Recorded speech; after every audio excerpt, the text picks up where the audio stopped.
अस्सलाम वालेकुम नाजरीन। आज लतीफ खोसा ने बैरूनी ताकतों के गुलामों यानी नून लीग और इनके सहूलतकारों के घटिया कारनामों से पर्दा उठा दिया। उनका कहना था कि जेल में इमरान खान की तस्वीरें उतार कर डोनाल्ड लू को भेजी गई ताकि वो खुश हो। आइए पहले उनकी गुफ्तगू सुनते हैं, फिर इस पर बात करते हैं। खोसा साहब, एक हम इसीलिए आपको अक्सर डिस्टर्ब करते हैं कि आप आईनी माहिर होने के साथ साथ सियासतदान भी हैं। ये बताएं, जो साइफर केस है, आप गवर्नर भी रहे हैं, अटॉर्नी जनरल भी रहे हैं, अगर एक वजीर आजम को पता चल रहा है कि उसके मुल्क के खिलाफ साजिश हो रही है और एक साइफर आ रहा है, क्या उसके फराइज में शामिल नहीं अपनी कौम को, मुतलका अदारों को आगाह करे? और दूसरा, कहा जा रहा है कि इमरान खान साहब की जिंदगी को खतरा है, जेल में खुदा न खास्ता कोई ऐसी चीज दे सकती है। क्या साबिक वजीर आजमों पे ऐसे मुकदमा दर्ज होने चाहिए, आईनी माहिर होने के नाते भी और सियासतदान होने के नाते भी? अगर आप गवर्नर हैं तो आपकी भी बड़ी जिम्मेदारियां थी। देखें भट्टी साहब, पहले मैं साइफर की बात आपको अर्ज करता चलूं। ये साइफर की वही ममासलत है जो शहीद जुल्फिकार अली भुट्टो को हेनरी किसिंगर ने जब धमकी दी थी, धमकी आमेज, और उसने कहा था कि तुम एटम बॉम्ब बनाना भुट्टो बंद कर दो, वगरना तुम्हें इबरत का निशान बना देंगे, we will make an example out of you. तो हमने यानी, और वो राजा बाजार में भुट्टो साहब ने वो लहराया था कि ये देखें, मुझे हेनरी किसिंगर ने धमकी दी और कौम को एतमाद में लिया था, और फिर असेंबली में भी ये बात की थी। तो लेकिन हमने हेनरी किसिंगर का तो कुछ ना किया, चूंकि वो अमेरिका बादशाह है, हम गुलाम हैं, जाहिर है। तो हमने जो है भुट्टो साहब को अपना ज़ियाउल हक और मौलवी मुश्ताक चीफ जस्टिस के जरिए हमने उनको वाकई ही इबरत का निशान बना के उनको हमने फांसी देकर लहद में उतार दिया, और हमने बहुत ज़्यादा ताबेदारी और गुलामी का जो है अपना पूरा सबूत भरपूर दिया। अब एग्जैक्टली वही रेप्लिका मैं देख रहा हूं कि डोनाल्ड लू, चलें वो तो हेनरी किसिंगर एक फॉरेन मिनिस्टर था, ये एक ब्यूरोक्रेट जो है, सेकंड रेट ब्यूरोक्रेट जो है, हमारे एम्बेसडर को अमेरिका में कहता है कि अगर तुमने इमरान खान को प्रीमियरशिप से हटा दिया तो अमेरिका तुम्हें माफ कर देगा। हम गुलाम है ना भट्टी साहब, गुलाम है। इसलिए डोनाल्ड लू का हमने हुक्मनामे को अमल किया, सलाम करके हमने प्राइम मिनिस्टर इमरान खान को चलता किया। लेकिन हमने कहा गुलामी की यही अदाब नहीं है। हमने उनको पिंजरे में डाल के, यानी जेल में डाल के, हमने वो तस्वीरें भी डोनाल्ड लू को और अमेरिका को भेज दी कि जनाब हम इस कदर वफादार हैं। देखें भट्टी साहब, ये 25 करोड़ अवाम की गैरत और हमीयत इसी चीज की मुतकादी है कि प्राइम मिनिस्टर को ये कौम को बताना चाहिए था कि एक अमेरिका का जो ब्यूरोक्रेट है मेरे एम्बेसडर को, पाकिस्तान के एम्बेसडर को ये धमकी दे रहा है। और देखें, ये सिर्फ इमरान खान का नजरिया नहीं है, ये नेशनल सिक्योरिटी काउंसिल की मीटिंग होती है जिसमें उस वक्त prime minister Imran Khan, foreign minister, defence minister और चारों अफवाज पाकिस्तान के सारे सरबराहान मौजूद हैं, और वो कहते हैं ये ब्लैटेंट इंटरफेरेंस है into the affairs of Pakistan, यानी पाकिस्तान के अंदरूनी मामले में, ये मामलात में शदीद मुदाखलत है। और एक स्ट्रॉन्ग डिमॉश लिखा जाए, एक सख्त इसका जो है तंबीह की जाए उसे, डोनाल्ड लू को। अच्छा, फिर यही नहीं है, अब चले निकाल दिया। उसके बाद शहबाज शरीफ साहब वजीर आजम आ गए। मोहतरम शहबाज शरीफ साहब ने फिर नेशनल सिक्योरिटी काउंसिल की मीटिंग बुलाई, उसमें पाकिस्तानी एम्बेसडर मजीद को बुलाया गया, उसको दिखाया गया, उसने कहा हाँ जी ये बिल्कुल जो है ये साइफर ठीक है, मैंने भेजा था उसका, चूंकि साइफर तो फॉरेन मिनिस्ट्री में वो कोडेड वर्ड्स में होता है, उसका आप ट्रांसक्रिप्ट बनाते हो, डी कोड करके ट्रांसक्रिप्ट बनाते हो। साइफर वहीं मौजूद है, साइफर मौजूद है इसलिए कि वो कोडिफाइड उसमें होता है, लेकिन उसका ट्रांसक्रिप्ट जो है काबीना में दिया गया नेशनल। फिर नेशनल सिक्योरिटी काउंसिल जिसमें सरबराहान सारे मौजूद थे, ख्वाजा आसिफ मौजूद थे डिफेंस मिनिस्टर के तौर पर, प्राइम मिनिस्टर शहबाज शरीफ साहब मौजूद थे, और फिर कंफर्म किया गया उन्होंने कि वाकई ही ये पाकिस्तान के अंदरूनी मामलात में मुदाखलत है।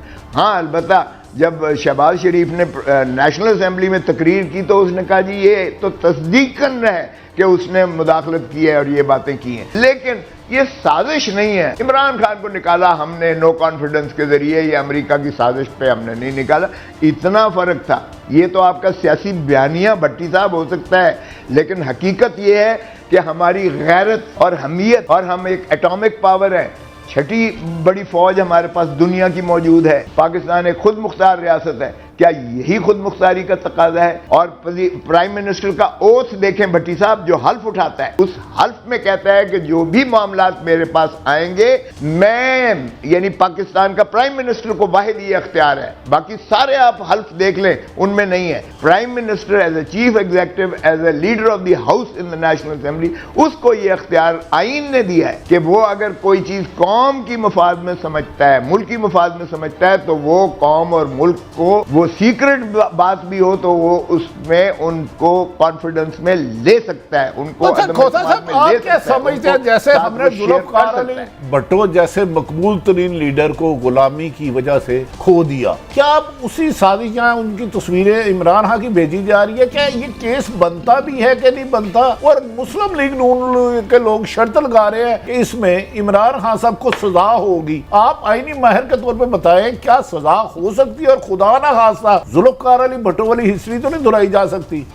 بھٹی صاحب ایک بات تو یہ ہے کہ آپ نے بالکل صحیح مماثلت کی ہے، وہی ضیاء الحق ہے، وہی ضیاء الحق کی باقیات ہیں اس وقت بھی وہی ضیاء الحق کی باقیات ہیں۔ یہ پی ڈی ایم کی حکومت کا تسلسل ہے، یہ چیئر ٹیکرز ہیں، کیئر ٹیکر نہیں ہے، معاف کیجئے گا۔ اگر فواد احمد فواد اس میں موجود ہے، اگر احد چیمہ موجود ہے، اگر ڈاکٹر عسکری موجود ہے، تو یہ سارے وہی لوگ ہیں جو پاکستان مسلم لیگ نواز کے ماشاءاللہ بہت زیادہ چہیتے اور کرتے دھرتے موجود تھے۔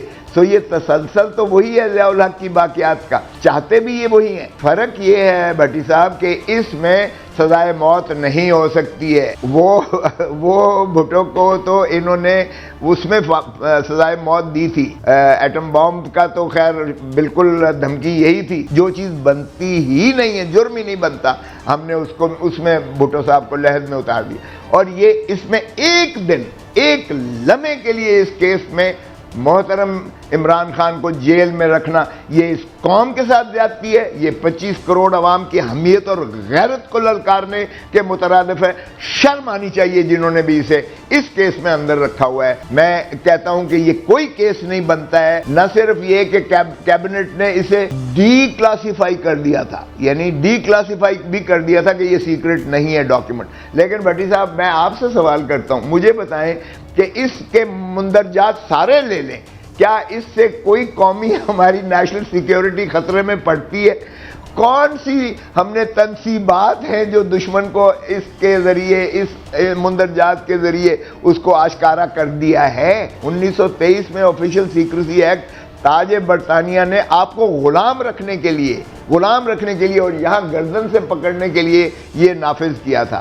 ہم اسی 1923 کے آفیشل سیکریسی ایکٹ کو آج کے خود مختار پاکستان میں اپنے آپ کو غلام رکھنے کے لیے، اب وہ برطانیہ تھا، اب ہم امریکہ یا ڈونلڈ لو کی غلامی میں ہم اپنے آپ کو جو ہے دھکیل رہے ہیں۔ ناظرین، اس سے بڑھ کر اس ملک کے لیے کیا شرم کا مقام ہوگا کہ سابق پرائم منسٹر کو ناجائز جیل میں بھیج کر ان کی تصویریں اتار کر طاقتور ملکوں کے دشمنوں کو بھیجی جا رہی ہیں، جنہیں عمران خان اچھے نہیں لگتے تھے، تاکہ وہ خوش ہوں اور ان پر اپنی نظریں کرم کریں۔ ناظرین، ان جیسے بے شرموں نے ہی قوم کی غیرت کا سودا کر کے قوم کی عزت کا جنازہ نکال دیا ہے۔ ناظرین، یہ وزیر اعظم کے پاس اختیار ہوتا ہے کہ اگر کوئی بیرونی سازش ہو تو وہ اگر قوم کو بتانا چاہے تو وہ بتا سکتا ہے، لیکن عمران خان کو ناجائز جیل میں رکھ کر سائفر کیس میں آفیشل سیکرٹ ایکٹ کے مطابق مقدمہ چلایا جا رہا ہے تاکہ عمران خان کو ناجائز سزا دی جائے اور امریکہ کو خوش کیا جائے۔ اگر انہوں نے اپنے آقاؤں کو ہی خوش کرتے رہنا تھا تو انہیں برطانیہ سے آزادی لینے کی کیا ضرورت تھی؟ ناظرین، یہ ملک صرف نام نہاد طور پر آزاد ہے، اس پر حکمرانی کرنے والے لوگ آج بھی ذہنی طور پر غلام ہیں۔ یہ قوم کو بھی آزادی سے نہیں جینے دیں گے، ذہنی طور پر غلام ہی رکھیں گے، کیونکہ اگر ملک و قوم غلام رہے گی تبھی تو ان کی جیبیں بھی بڑھتی رہیں گی اور ان کا بیرونی ٹکر بھی چلتا رہے گا۔